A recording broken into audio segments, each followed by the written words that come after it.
जय हिंद साथियों, कैसे हैं आप सब। आपकी तैयारी जारी है। हमें पूर्ण विश्वास है कि आपकी तैयारी बहुत शानदार तरीके से चल रही है और आप मंजिल की तरफ अग्रसर होते जा रहे हैं। साथियों, इस वीडियो में हम पढ़ने वाले हैं रस के संदर्भ में। क्या पढ़ने वाले हैं? रस। ये रस का भाग 5 है। क्या है? भाग 5। और देखिए, जो भी मैं टॉपिक पकड़ता हूँ ना, मतलब आदि से अंत तक पढ़ाता हूँ, ताकि कोई भी क्वेश्चन वहाँ से पुटअप हो तो आप करके आइए। क्योंकि हमें क्या है कि प्रश्नों का सही जवाब देकर ही आना, ये हमारा मकसद है, हमारा लक्ष्य है। क्योंकि एक एक क्वेश्चन को सही करोगे ना, तभी आपका सिलेक्शन होगा। और यही कारण है कि मैंने रस को सब कुछ विस्तार से मैंने बताया है। पार्ट 1 में मैंने बताया है कि रस का क्या अर्थ होता है, ठीक है। पार्ट 1, 2, 3, 4 यहाँ तक मैंने बता दिया रस का क्या अर्थ होता है। ये मैंने समझा दिया, बढ़िया समझाया। अगर आप इंटरव्यू और डेमो क्लास की तैयारी कर रहे हो तो उससे आपको आइडिया लगेगा कि आप बच्चों के सामने कैसे, मतलब कि खुद को प्रस्तुत करोगे, ठीक ना। ये भी एक कला है। क्योंकि ये नहीं कि बच्चों के सामने गए और अपनी कहानी शुरू कर दिए। बच्चों को क्या पता कि रस किसे कहते हैं, तो उसको पहले उसकी ज़िंदगी के रस से जोड़ो। तो पार्ट 1 देख लीजिएगा। मैंने अगले भाग में बताया कि विभाव किसे कहते हैं, कितने प्रकार के होते हैं, अनुभाव किसे कहते हैं, संचारी भाव किसे कहते हैं, अस्थाई भाव किसे कहते हैं, ये मैंने बता दिया है। भाग 3 में भी मैंने बता दिया है कि उसमें बताया है कि हर रस का अपना अपना एक वर्ण होता है, रंग होता है, उसके देवता होते हैं। ये सब मैंने क्या बताया? पार्ट 3 में मैंने बता दिया है। अस्थाई भाव भी मैंने आपको बता दिया है। पार्ट 4 में मैंने बताया है कि संयोग रस कितने प्रकार के होते हैं, वियोग रस कितने प्रकार के होते हैं, ठीक ना। और वियोग रस की कितनी काम दशाएँ होती हैं। अगर आपने वो वीडियो देख ली है इसके पहले वाली पार्ट 4 ना, तो उसको बताओ। आप हमें कमेंट बॉक्स में बताओ कि काम दशाएँ कितनी होती हैं। क्या काम दशाएँ? देखो, थोड़ा सा मैं गहराई से जाकर पढ़ाता हूँ, ठीक ना। समुद्र में गोता लगा के तब पढ़ो अगर सफल होना है तो। पहले क्या था कि ऊपर ऊपर पढ़ लिए। आजकल क्वेश्चन क्या आता है कि स्टेटमेंट दे देता है। एक क्वेश्चन रहेगा, उसके 4 कथन रहेंगे, चारों में कहेगा कि ए बी सही है, बी सी सही है, चारों सही है, चारों गलत है। अब मान लो कि अब कह दिया कि काम दशाएँ 8 होती हैं, ठीक ना। पहला काम दशा यह है, 8वां ये है। अब कौन कौन सही करोगे? पता है आपको कितने काम दशाएँ होती हैं? चलो ऑप्शन में दे रहा हूँ, 7, 8, 9, 10। क्या होगा? आप कमेंट बॉक्स में टाइप कर दीजिए, ठीक ना। वियोग रस के कितने भेद होते हैं ये मैंने आपको बता दिया है, ठीक ना। और इस वीडियो में हम क्या पढ़ने वाले हैं ये मैं आपको बताने जा रहा हूँ। इस वीडियो में हम पढ़ने वाले हैं, हमारा डस्टर कहाँ गया? इस वीडियो में हम पढ़ने वाले हैं भाग 5 में। मैंने आपको बताया था ना कि जो रस संप्रदाय के प्रवर्तक कौन हैं। आपको पता है? रस संप्रदाय के प्रवर्तक हैं भरत मुनि, ठीक है। आज की जो क्लास है यहीं से शुरू हो रही है। ध्यान से देखो, भरत मुनि, ठीक है। भरत मुनि क्या है? रस संप्रदाय के प्रवर्तक, ठीक। रस संप्रदाय के प्रवर्तक, ठीक। अच्छा देखो, अगर मान लो कि आप केंद्रीय विद्यालय में शिक्षक बनना चाहते हो तो कुछ कैंडिडेट्स का मेरे पास मैसेज आया था कि सर हार्ड स्टेशन क्या होता है, ठीक ना। नॉर्मल स्टेशन क्या होता है और वेरी हार्ड स्टेशन क्या होता है, ठीक ना। समझा दीजिए। देखो, मैं आपको थोड़ा सा मतलब समय लूँगा, मैं आपको बता दूँ हार्ड स्टेशन किसे कहते हैं। एक होता है नॉर्मल स्टेशन, ठीक ना। जैसे मान लो कि प्लेन एरिया में आप हो, जहाँ पे सारी सुविधाएं उपलब्ध हैं, कोई दिक्कत नहीं है, आने जाने के लिए मेट्रो है, ट्रेन है, सब कुछ है। इसे हाथ दे दो तो गाड़ी मिल जाएगी, उसे कहते हैं नॉर्मल स्टेशन। जैसे मान लो दिल्ली हुआ, बॉम्बे का कोई केंद्रीय विद्यालय है, बनारस का कोई केंद्रीय विद्यालय है, गोरखपुर का कोई केंद्रीय विद्यालय है, ये सब क्या है? नॉर्मल स्टेशन है। स्टेशन देखो 3 प्रकार के होते हैं, ठीक ना। थोड़ा सा इसको रुक कर हम थोड़ा सा बता रहे हैं अभी ध्यान में। अभी हमको याद आ गया, बहुत इंपॉर्टेंट चीज़ ये भी है, आपको जानना चाहिए। 3 प्रकार के भी है, 3 प्रकार के भी। अभी मैं बता रहा हूँ क्यों, मैं आपको समझा रहा हूँ। अगर आप के बी में आना चाहते हो तो आपको समझना जरूरी है। 3 प्रकार के भी होते हैं, ठीक ना। पहला होता है नॉर्मल। क्या होता है? नॉर्मल। दूसरा होता है हार्ड स्टेशन, ठीक ना। Normal station, hard station. तीसरा होता है वेरी हार्ड स्टेशन। 3 पार्ट्स हो गए। नॉर्मल में जहाँ सारी सुविधाएं मिलती हैं, आना जाना खाना पीना रहना सब कुछ, पर्याप्त, नॉर्मल हो गया। हार्ड स्टेशन में जहाँ पे आने जाने में दिक्कतें हो रही हैं, समस्याएं हो रही हैं, ठीक ना, वो हार्ड स्टेशन होता है। एक होता है वेरी हार्ड स्टेशन। तो इस समय वेरी हार्ड स्टेशन कोई नहीं है। जिससे मान लीजिए कि मैं आप लोगों को जहाँ से पढ़ा रहा हूँ, ये क्या है, जैसे मान लो एक पहाड़ी हिल एरिया है, नॉर्थ ईस्ट है। नॉर्थ ईस्ट में भी नॉर्मल वे भी है और हार्ड स्टेशन भी है। ठीक है, आप देखो तो हार्ड स्टेशन का मतलब, अभी देखो आप रस की ही वीडियो देखे होंगे ना, पार्ट 1, पार्ट 2, पार्ट 3, पार्ट 4 मैंने ब्लैक बोर्ड पे मैंने पढ़ाया था, एक ग्रीन बोर्ड पे नहीं। पता है क्यों? क्योंकि वो मैंने अपने रूम से, मैंने अपने क्वार्टर पे, मैंने जो जहाँ मैं रहता हूँ वहाँ पर मैंने स्टूडियो बना दिया है। ठीक है, ध्यान सुनिएगा। अब वहाँ पे क्या है कि मैं इसलिए बात बता रहा हूँ कि हार्ड स्टेशन यहाँ पे इसलिए है क्योंकि अब देखो मैं अब अपने क्वार्टर से आया हूँ चल के आपको पढ़ाने के लिए क्लास में। ग्रीन बोर्ड है ना, क्योंकि सुबह से लाइट ही नहीं आई है। तो यहाँ क्या है, बिजली की समस्या है। ठीक ना, बिजली की समस्या है तो समस्या है, यहाँ तपस्या है। हम क्लास में आके पढ़ा देंगे, क्या दिक्कत है? लाइट सुबह से नहीं है। पानी की समस्या, अब पानी जो है ना, पानी जो है उसको गर्म करके नहाओ। अगर गर्म करके नहीं नहाओगे तो बिस्तर पे पड़ जाओगे। अब बिस्तर के क्या अर्थी आपकी सज जाएगी भैया।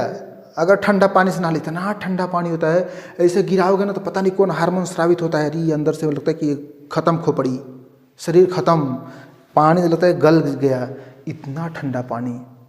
इस समय पानी की मैं बात कर रहा हूँ, बिना गर्म किए नहीं नहा पाओगे। तो इसे कहते हैं हार्ड स्टेशन। आने जाने के लिए पहाड़ी रास्ता, इधर पहाड़ इधर खाई, बचकर कहाँ जाओगे भाई, ये कंडीशन है।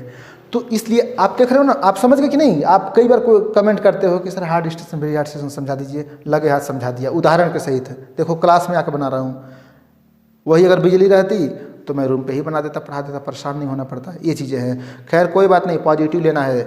कहीं भी आपको नौकरी की आवश्यकता है ना, नौकरी चाहिए, चाहे कोई भी स्टेशन हो। ठीक, ये चीज़ें हैं। अब वेरी हार्ड में भैया वहाँ पे तो और दिक्कतें होती हैं। ठीक है, आइए हम यहाँ देखते हैं। भरतमुनि किस शताब्दी के हैं? दूसरी शताब्दी के हैं। किस शताब्दी के? दूसरी शताब्दी। इनके ग्रंथ का क्या नाम है? नाट्यशास्त्र। नाट्यशास्त्र मैंने आपको बताया था, नाट्यशास्त्र में कितने अध्याय हैं? 36 अध्याय। कितने? 36 अध्याय। ओके, नाट्यशास्त्र में है 36 अध्याय। जो 36 अध्याय हैं, इसमें से जो 6वां अध्याय है, क्या? जो 6वां अध्याय है, ये मोस्ट इम्पॉर्टेंट है हम लोगों के लिए रस की दृष्टि से। 6वां जो अध्याय है, इसमें भरत मुनि ने कहा है, क्या कहा है? भरत मुनि ने कहा है विभावानुभाव व्यभिचारी संयोगाद रस निष्पत्ति है। ठीक है, देखिएगा, बात पे ध्यान दीजिएगा, इसी को हमें पढ़ना है। चलो इसको मैं ऊपर लिखूंगा, ठीक ना, इतना देख लो। रस संप्रदाय के प्रवर्तक भरत मुनि, दूसरी शताब्दी के हैं। नाट्यशास्त्र ग्रंथ का नाम है, 36 अध्याय हैं। ये देखो, ये वीडियो इतना महत्वपूर्ण है ना, यहाँ से क्वेश्चन आपको 2-3 क्वेश्चन मिलेंगे। चाहे आप DSSB की किसकी तैयारी कर रहे हो, चाहे आप DSSSB में TGT, PGT, PRT किसी की भी तैयारी करो, ठीक है। आप यहाँ दिख ही नहीं रहा है, ब्राइटनेस है, तो DSSB की तैयारी करो, या फिर किसी भी परीक्षा के, जैसे मान लो आप यूपी में TGT, PGT, PRT की तैयारी कर रहे हो तो इसके लिए भी इम्पॉर्टेंट है। DSSB की तैयारी कर रहे हो, इसके लिए भी इम्पॉर्टेंट है। इंटरव्यू एंड डेमो क्लास की तैयारी कर रहे हो, इसके लिए भी इम्पॉर्टेंट है। इस वीडियो से 1 से 2 क्वेश्चंस मिलेंगे ही मिलेंगे, ठीक है। देखो 6वें अध्याय में भरत मुनि ने कहा, क्या कहा कि विभावानुभाव व्यभिचारी संयोगात रस निष्पत्ति है, ठीक है। ये किसने कहा है? भरत मुनि ने लिखा है। एक क्वेश्चन यहीं से, एक क्या कई क्वेश्चन आपका यहाँ से तैयार हो रहा है, समझ गए ना। अब ध्यान से देखना, इसको इधर कर दो। विभावानुभाव व्यभिचारी संयोगात रस निष्पत्ति है। इसमें जो संयोग शब्द, देखो हमारी वीडियो इन्हीं दो शब्दों पे डिपेंड है, संयोग और निष्पत्ति। ये जो दो शब्द है ना, इसको लेके संस्कृत साहित्य में, हिंदी साहित्य में बहुत विवाद रहा है ना। जरा कहते हैं कि कुछ शब्द ऐसे होते हैं जिनको लेकर हमेशा विवाद छिड़े रहते हैं, ठीक है। तो निष्पत्ति शब्द को लेकर कि रस की निष्पत्ति आप होती है, कि उत्पत्ति होती है, कि अनुमति होती है, ठीक ना, इन्हीं बातों को लेकर विवाद है विद्वानों में, ठीक है। और किन किन विद्वानों ने क्या क्या अपना विचार रखा है, यहाँ से क्वेश्चंस बनते हैं। और मैं अभी आपको चार्ट बना के कुछ शब्द लिखवाऊंगा, उसको लिख लेना। वीडियो खाली देखना नहीं है, लिखना भी है। देखो सबसे पहले क्या है कि जो अपने भट्ट लोल्लट को भरत के रस सूत्र का प्रथम व्याख्याता माना जाता है। पहला बात देखो, पहले तो देखो आचार्य, एक हम चार्ट बनाते हैं। पहला तो है आचार्य, ओके। किस किस आचार्य ने कौन कौन किस तरह के व्याख्या दिया है, ठीक है, इसको हम पढ़ेंगे। पहला क्या है, आचार्य, ओके, चार्ट पेपर से हम पढ़ाते हैं। दूसरा सिद्धांत, पहला हो गया आचार्य, ठीक। फिर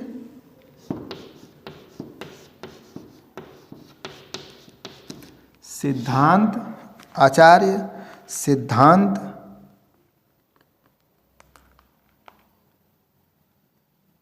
दार्शनिक मत, क्या, फिर दार्शनिक मत, उसके बाद से दार्शनिक मत के साथ साथ सिद्धांत हो गया, दार्शनिक मत, संयोग, निष्पत्ति, रस की अवस्थिति, ठीक ना। इसी पे हमारा सब कुछ डिपेंड है, ठीक ना। दार्शनिक मत, संयोग, निष्पत्ति, संयोग,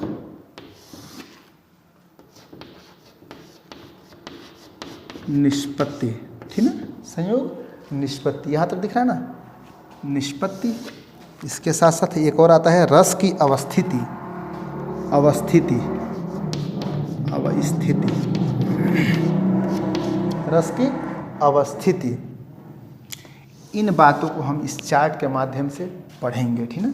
अब आराम से देखिए, एक आचार्य हैं जो पहले आचार्य हैं, इनका नाम है भट्ट लोल्लट। क्या नाम है, भट्ट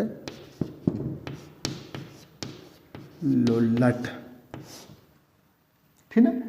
भट्ट लोल्लट का संबंध किस दार्शनिक मत से है, ये ध्यान दीजिएगा, ये क्वेश्चन पूछता है। तो इनका कमेंट बॉक्स में बताओ किससे संबंध है। इनका संबंध है मीमांसा दर्शन से। किससे, एक यहाँ पे बीच में लकीर खींच दूं,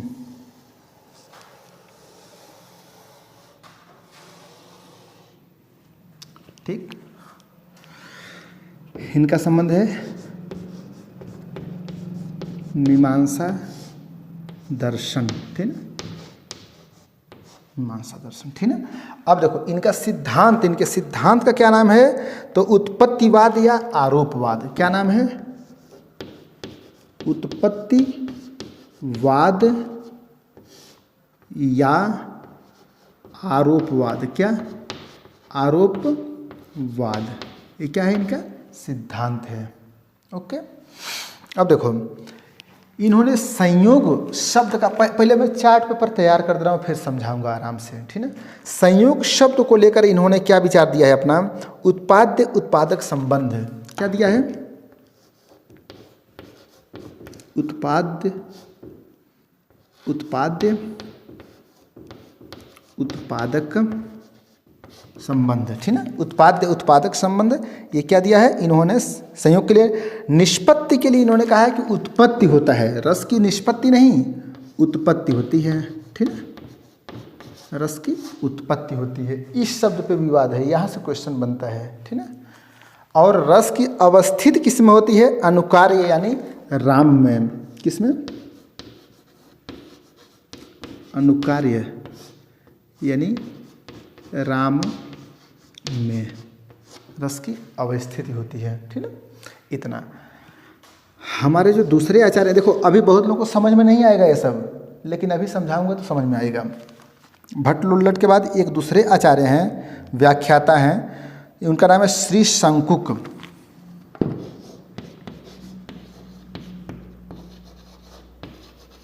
श्री शंकुक, इनका जो सिद्धांत है उसका क्या नाम है? अनुमितिवाद। क्या नाम है? अनुमितिवाद। बड़ी इत्मीनान से पढ़ना, क्योंकि ये शब्द बहुत इंपॉर्टेंट है। और कोई भी क्वेश्चन पेपर उठा के देखना, अगर हिंदी साहित्य का वो है तो उसमें यहाँ से एक क्वेश्चन जरूर बनता है, ठीक है।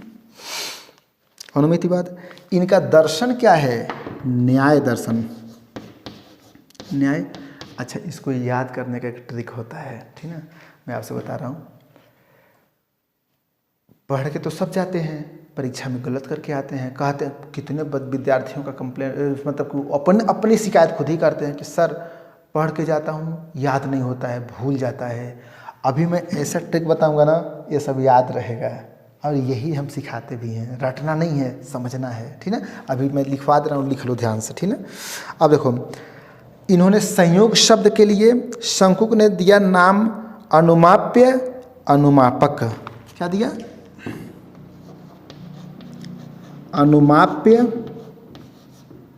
अनुमाप्य, ठीक, अनुमापक। क्या? आप इसको लिख लीजिए, अनुमापक, मापक, ठीक है, अनुमाप्य अनुमापक, ठीक। और इन्होंने कहा कि रस की निष्पत्ति नहीं, न रस की अनुमिति होती है। क्या होती है? अनुमिति।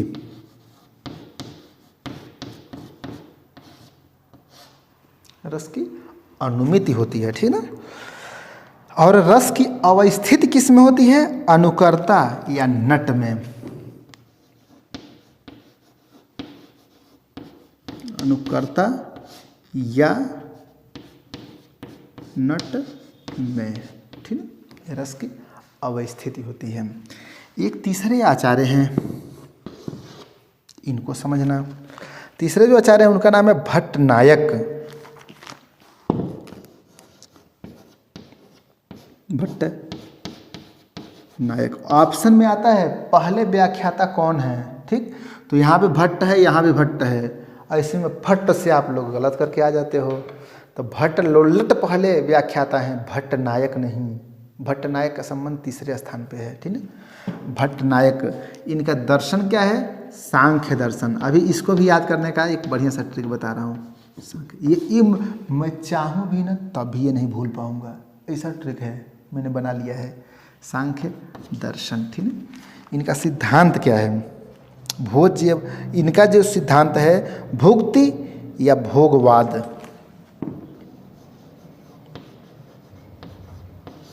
भुक्ति या भोगवाद, ठीक है, यही इनका सिद्धांत है। संयोग शब्द के लिए इन्होंने प्रयोग क्या किया? भोज्य भोजक। क्या दिया? भोज्य भोजक, ठीक है। इस शब्द पे आपको ध्यान देना है, ठीक है। और रस निष्पत्ति शब्द के लिए इन्होंने प्रयोग क्या किया? इन्होंने निष्पत्ति के शब्द के लिए भुक्ति शब्द का प्रयोग किया। भुक्ति। रस की अवस्थिति क्या है? प्रेक्षक या दर्शक में। प्रेक्षक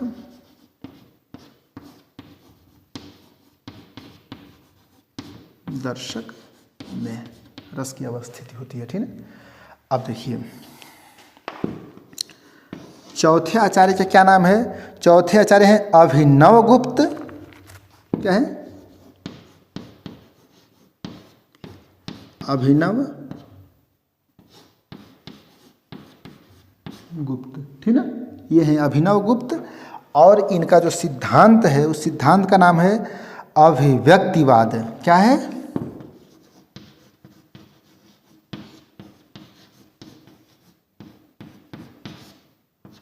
अभिव्यक्तिवाद, ठीक है। अभिव्यक्तिवाद इनके सिद्धांत का नाम है। दार्शनिक मत क्या है इनका? तो शैव दर्शन।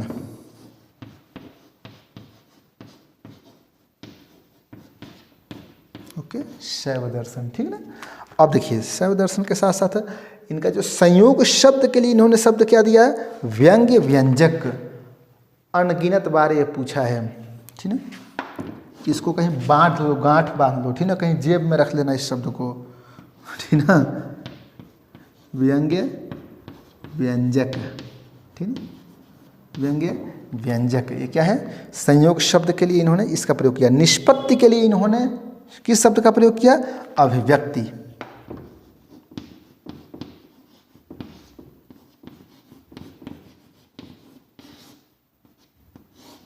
ठीक है, अभिव्यक्ति, ये क्या है, निष्पत्ति। रस की अवस्थित किसमें है, सामाजिक या सहृदय में, किसमें है,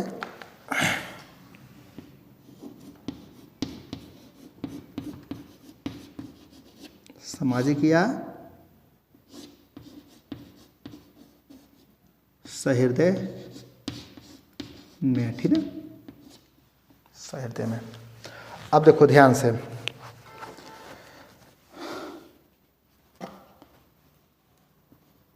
सहृदय में, ठीक है। अब समझो बात को, जैसे मान लीजिए कि अब सिंपल सी बात है, जैसे मान लो कि किसी भी शब्द को लेकर, जैसे मान लो कि टीचिंग ही है, ठीक ना, तो टीचिंग को शिक्षक को कोई कहता है कि शिक्षक क्या है, शिक्षक एक समाज सुधारक होता है। शिक्षक क्या होता है, दार्शनिक होता है। शिक्षक एक है बेचारा, प्राणी एक है, लेकिन इसके प्रति नज़रिया लोगों की अलग अलग है, ठीक है। वैसे ही भरत मुनि, फिर ध्यान से समझना, भरत मुनि एक आचार्य हैं संस्कृत साहित्य के, भरत मुनि। भरत मुनि ने एक परिभाषा दी, अब समझना, अब आपके लिए मुद्दे की बात हो रही है। भरत मुनि ने एक परिभाषा दी, विभाव अनुभाव व्यभिचारी संयोगात रस निष्पत्ति, यानी कि रस की निष्पत्ति कैसे होती है, तो विभाव अनुभाव और व्यभिचारी भाव के संयोग से रस की निष्पत्ति होती है। किससे, संयोग से रस की निष्पत्ति होती है। तो इसकी व्याख्या करते हुए आचार्य भट्ट लुल्लट, पहले व्याख्याता, यहाँ से क्वेश्चन बनता है, पहले व्याख्याता कौन है, लिख लो, भट्ट लुल्लट। इन्होंने जो सिद्धांत दिया, उनके सिद्धांत का नाम है उत्पत्तिवाद, ठीक ना। और उन्होंने कहा कि रस की निष्पत्ति नहीं होती है, रस की उत्पत्ति होती है, ठीक ना। इसीलिए इसे क्या कहते हैं, उत्पत्तिवाद भी कहते हैं, आरोपवाद भी कहते हैं। देखिए, हम इस वीडियो में इन शब्दों पर पीएचडी नहीं करेंगे, आप चुपचाप इस शब्द को लिख लीजिए, यही आता है ऑप्शन में।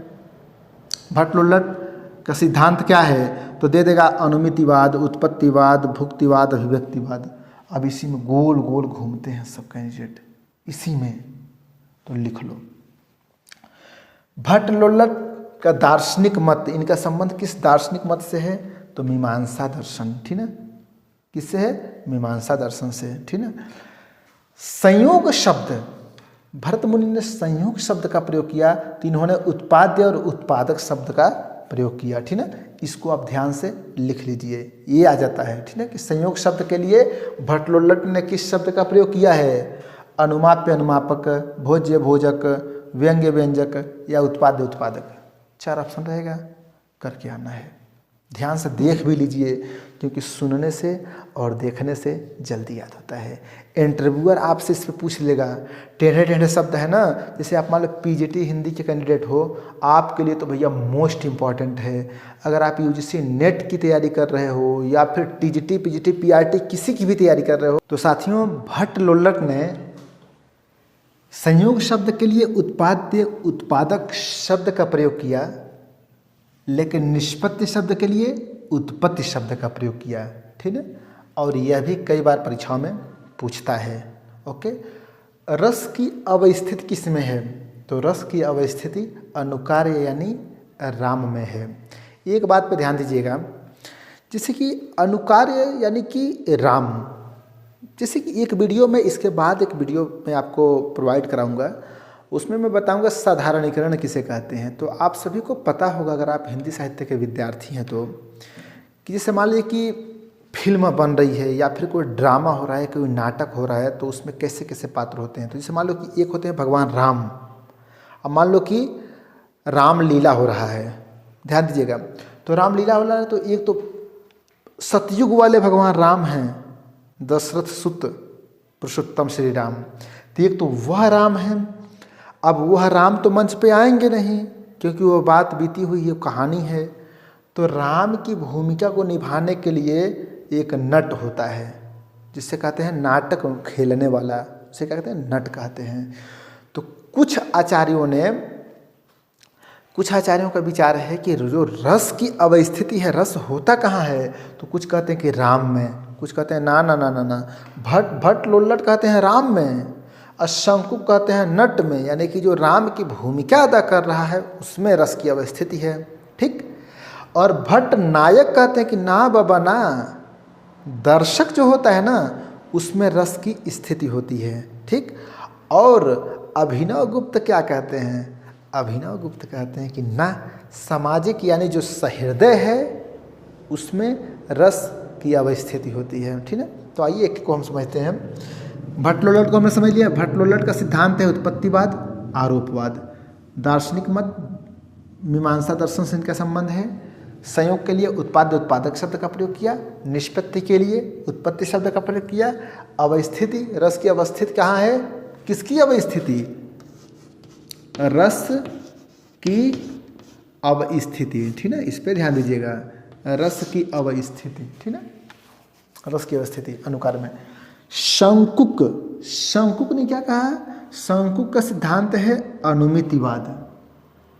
आराम से समझना। दार्शनिक मत क्या है, न्याय दर्शन। शब्द क्या, अनुमाप्य अनुमापक, इन्होंने संयोग के लिए अनुमाप्य अनुमापक का प्रयोग किया। परीक्षा में पूछता है कि शंकुक ने संयोग शब्द के लिए किसका प्रयोग किया, तो अनुमाप्य अनुमापक का प्रयोग किया। निष्पत्ति के लिए अनुमिति का प्रयोग किया, और रस की अवस्थिति किसमें है, अनुकर्ता में। अब ये तो किताब में भी पढ़ा हुआ है, याद कैसे करोगे ये मैं बता रहा हूँ, क्योंकि आप मेरे पास आए हो इसीलिए, क्योंकि मैं आपको बहुत प्यार से, देखो सिलेक्शन चाहिए तो मुंह पे 12 मत बजाना, गंभीर सीरियस मत होना। सीरियस हो जाओगे एडमिट कार्ड की जगह पे आपको एडमिट होना पड़ेगा, समझे। एडमिट कार्ड लेने से पहले एडमिट होना पड़ेगा, एडमिट नहीं होना है। हंसते खेलते मुस्कुराते हुए आपको सिलेक्शन मिल जाएगा। रिलैक्स रहो, तैयारी करते रहो मन से। याद कैसे करना है एक बार बता रहा हूँ, ध्यान समझना, क्योंकि यहाँ पर तो दिख रहा है आसान लग रहा है कि हाँ याद हो जाएगा, लेकिन याद करने का तरीका होता है। सुनो ध्यान से। शंकुक का सिद्धांत है अनुमितिवाद, दार्शनिक मत न्याय दर्शन। ठीक है। अब देखो, जैसे मान लो कि ऑप्शन में जैसे मान लो दे दिया कि शंकुक का संबंध किस दर्शन से है, 4 ऑप्शन दे दिया, मीमांसा दर्शन, सांख्य दर्शन, न्याय दर्शन, शैव दर्शन, 4 दर्शन दे दिया। अब यहाँ पे सिंपल लग रहा है, परीक्षा में गोल गोल घूम जाओगे। ठीक है, मैं बता रहा हूँ कैसे याद करना है। जैसे मान लो शंकु, शंकु कैसे बनाते हैं, ऐसे बनाते हैं। कैसे बनाते हैं, ऐसे, ये शंकु है। अब मान लो हम ऐसे शंकु बना दें, ठीक है, हम ऐसे शंकु बना दें, ये शंकु के साथ न्याय हो रहा है, बिल्कुल नहीं, गलत है। न्याय यहाँ हुआ है क्योंकि सुंदर शंकु है, समझ गए ना। तो शंकु के साथ न्याय करो, और शंकु बनाने के लिए अनुमान करना पड़ता है कि ऐसे जोकर की टोपी की तरह बनाओ, अनुमान करके, ठीक है। और न्याय करो, ये किसने कहा है, शंकुक ने। तो शंकुक का शंकु अनुमान, अनुमितिवाद। देखो ट्रिक बता रहा हूँ, ट्रिक से याद करो। अनुमितिवाद, अनु अनु अनु अनु, ठीक है। शंकुक में क्या है, हर जगह अनु अनु अनु है, तो जहाँ जहाँ अनु अनु अनु आ जाएगा वहाँ समझो कि शंकुक है, क्योंकि शंकु बनाओगे अनुमान करके, ठीक। न्याय दर्शन का संबंध शंकु से है, शंकु बनाओगे न्याय करो, ऐसे मत बनाना। यहाँ अन्याय हो गया, मैं अन्याय को मिटा रहा हूँ, खुश। न्याय होना चाहिए क्योंकि शंकु का संबंध न्याय दर्शन से है, ओके। भट्ट नायक जो विभावानुभाव व्यभिचारी संयोगाद रस निष्पत्ति के तीसरे व्याख्याता कौन है, भट्ट नायक। तीसरे व्याख्याता नायक, नायक, ये इसमें 3, तो तीसरे व्याख्याता नायक हैं। अब देखो हम कहते हैं कितने थे कालिया, कितने नायक थे, संख्या पूछ रहे हैं ना, 10 थे कालिया, 12 थे कालिया, संख्या है। तो नायक की हम संख्या गिनते हैं, इसलिए इसका इनका दर्शन सांख्य दर्शन से है, ठीक है। किससे, सांख्य दर्शन। 1 नंबर पक्का होगा इसमें से, स्क्रीनशॉट ले लेना, कहेगा भट्ट नायक का संबंध किस दर्शन से है? सांख्य दर्शन से। और जो नायक होता है वही भोग करता है। क्या करता है? भोग। खलनायक की तो कुटाई होती है, नायक भोग करता है। और भोगवाद, संयोग के लिए भोजक, भोज्य शब्द का प्रयोग किया, भोक्तिवाद। ठीक है, तो देखो भो का प्रयोग कहाँ कहाँ हुआ है? नायक के साथ हुआ है। भ से भट्ट नायक, भोज्य, भोगवाद, भोक्तिवाद, ये क्या है? भट्ट नायक से है। लेकिन एक सावधानी बरतिएगा, भट्ट नायक, भट्ट लोल्लट, इसमें आप लोग चक्कर में पड़ जाते हो। तो लोल्लट यानी जो लुल्ल है वही तो सबसे आगे खड़ा है, सबसे आगे नंबर पे। तो मतलब है कि लोल्लट, लट्टू भी हम लट्टू मान लो नचाना है तो सबसे आगे रहना पड़ेगा। तो ये लोल्लट वाले हैं, सबसे आगे हैं नंबर 1 पे। नायक तीसरे नंबर पे हैं। ठीक है, ये ध्यान देना, यहाँ पे चक्कर खा जाते हो, गलत करके आओगे, 1 नंबर गलत कर दोगे, सिलेक्शन नहीं होगा। सब सही करके आना। अभिनव गुप्त, अभिनव गुप्त का संबंध सिद्धांत किसने क्या दिया? अभिव्यक्तिवाद, अभिव्यक्ति, निष्पत्ति के लिए अभिशब्द का प्रयोग किया, अभिव्यक्ति शब्द का प्रयोग किया। ठीक है, अब देखो 4 ऑप्शन आता है और उसी को सही करके आना है। समझ गए कि नहीं? तो नाम में भी अभिनव गुप्त अभिशब्द है, इनके सिद्धांत में भी अभिशब्द है, बाकी कहीं अभी है नहीं है। तो यहीं से कोरिलेशन बना लेना, हो जाएगा आराम से। अगले पार्ट में साधारणीकरण पढ़ेंगे, परेशान मत हो। तो आज पढ़ा रहा हूँ, ध्यान से देख लो। अब देखो अभिनव, व इसमें भी है, शैव व इसमें भी है। ठीक ना, तो अभिनव गुप्त का संबंध किस दार्शनिक मत से है? तो शैव दर्शन से है। बात क्लियर? अभिनव शैव, क्लियर। फिर अभिनव गुप्त का संयोग शब्द के लिए इन्होंने व्यंग व्यंजक शब्द का प्रयोग किया। ओके, निष्पत्ति के लिए अभिव्यक्ति शब्द का प्रयोग किया। इन्होंने कहा कि रस की अवस्थित किस में है? सामाजिक यानी कि सहृदय में। ये क्या है? रस की अवस्थिति। तो यह मेरा एक छोटा सा प्रयास रहा। मैंने आपको बताया कि भरत मुनि 2री शताब्दी के आचार्य हैं। इन्होंने नाट्यशास्त्र के 6वें अध्याय में कहा कि विभाव अनुभाव व्यभिचारी भाव के संयोग से रस की निष्पत्ति होती है।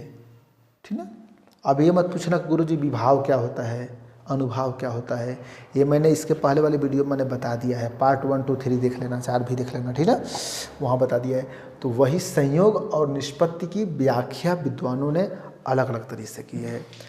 आप हमें कमेंट बॉक्स में बताइए, अगर आप हिंदी साहित्य के विद्यार्थी हैं तो आप हमें ये बताइए कि हिंदी साहित्य के यशस्वी आलोचक विद्वान आचार्य रामचंद्र शुक्ल जी ने रस की अवस्थिति किस में माना है?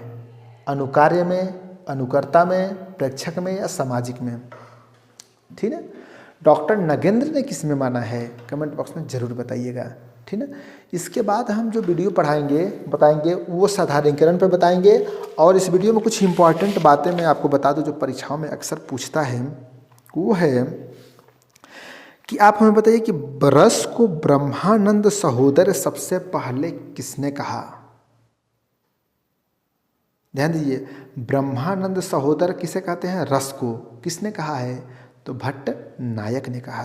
ठीक, चलो पीछे मत मेरी पीठ से छिपा हुआ है, आप बताओ। एक टेस्ट है, बेस्ट टेस्ट।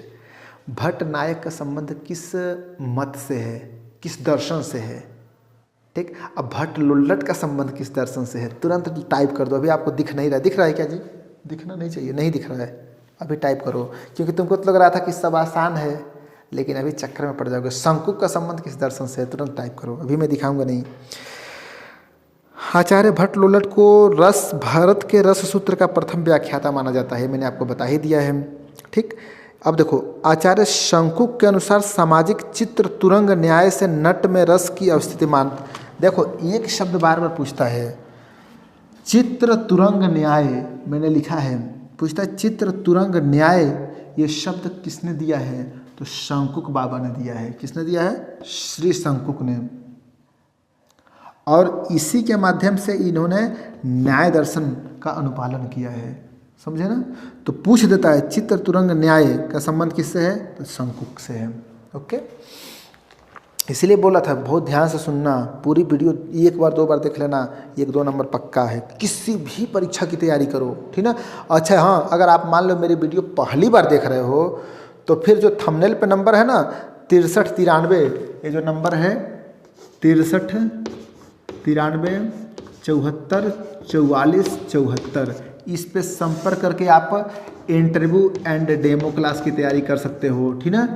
अगर मान लो कि DSSB की तैयारी करना चाहते हो, DSSB की तैयारी करना चाहते हैं, UP TGT PGT PRT की तैयारी करना चाहते हो, संपर्क करके आप जुड़ सकते हो, ठीक ना।